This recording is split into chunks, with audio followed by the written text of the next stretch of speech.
About 10 years ago, 4 teenagers from my hometown decided to go to a local gun show. The oldest one from the group, who was 18 years of age, purchased a handgun. Later that evening, they all got together so they could admire their friend's new purchase. One of the teenagers from the group was playing around with the gun and pointed it at Dan, and he fired the pistol. They were all surprised that the gun went off, and when they looked back, Dan was laying in a pool of his own blood. Today's speech is designed to familiarize you with local gun laws, safety features of weapons, and I'm also going to talk to you about disassembly and reassembly of a firearm. It's to make you feel a little bit more comfortable so something like that doesn't happen to you. So the first thing we're going to talk about is gun safety. First, you always shoot a gun like it's loaded. You never point it at anything you don't intend to shoot, especially not a person. And you never keep your finger inside the trigger well, unless you're intending to shoot it. You can keep it alongside, or you can completely keep it away from the trigger. If there is a safety on the weapon, ensure that the safety is gauged. The safeties on this particular weapon is this one back here on the pistol grip, and this one right here. The weapon will not fire unless both of those are suppressed at the same time. You can refer to your owner's manual to find out the safety features for your particular weapon. If you ever hand a pistol to anybody, you always hand it to them the handle first with the weapon open like this. Make sure you familiarize yourself with local and state gun laws. For example, in Texas you're allowed to have a loaded weapon inside the house, but in other states you might have to keep your ammunition separated from your weapon. Next, we'll start with disassembling the weapon. The first thing you do is you check to make sure the weapon is clear. Doing this, all you have to do is drop the magazine, and you pull back and check inside the chamber. When you pull the slide back, if there is a round in it, it will most likely eject out. If not, and it's stuck, all you have to do is pull the round out. So next we'll start to disassemble the weapon. The first thing you'll do is you'll pull the slide back and lock it to the rear.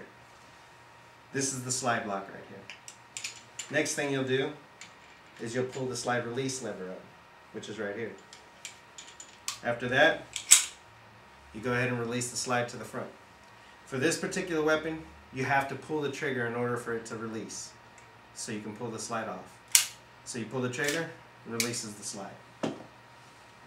Next, you'll pull the recoil spring out. After that, you'll pull the barrel out. Now your weapon is completely field stripped and disassembled. The next thing you do at this time is you would go ahead and clean and lubricate the weapon. You could also check to see if there's anything wrong with the weapon. You can check all of the mechanisms to make sure that they're working properly, and check to see if there's any deficiencies inside that would keep this weapon from firing properly. Next thing we'll do is we'll reassemble the weapon. After that, or for reassembly, all you have to do is everything and do it in reverse. So the first thing we'll do is we'll pick up the slide the barrel in. The barrel will lock into place. Take the buffer spring, put it right there. In this little notch right here is where it goes. And then there's another notch right here to lock it into place. You just press it down. After that, you put it back onto the lower portion of the weapon, put it right on the tracks, and slide it back. Lock it into place with the slide lock. Then you take the lever and you push the lever down. After that, you go ahead and let it slide forward, and your weapon is assembled again.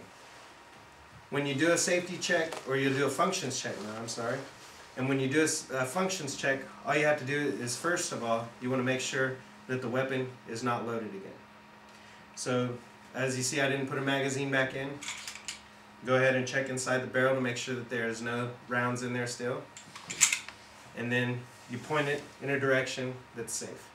When you're inside a building, go ahead and point to a wall that you know nobody is on the other side of. If you're outside, point it down range towards the targets if you're on a range, or you can point it at the ground, at dirt preferably, if you're not on a range. So go ahead, point it.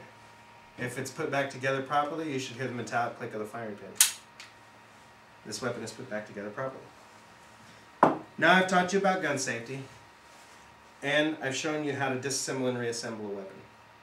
Did you know that according to the American Firearms Institute, approximately 29,000 people a year die from firearms?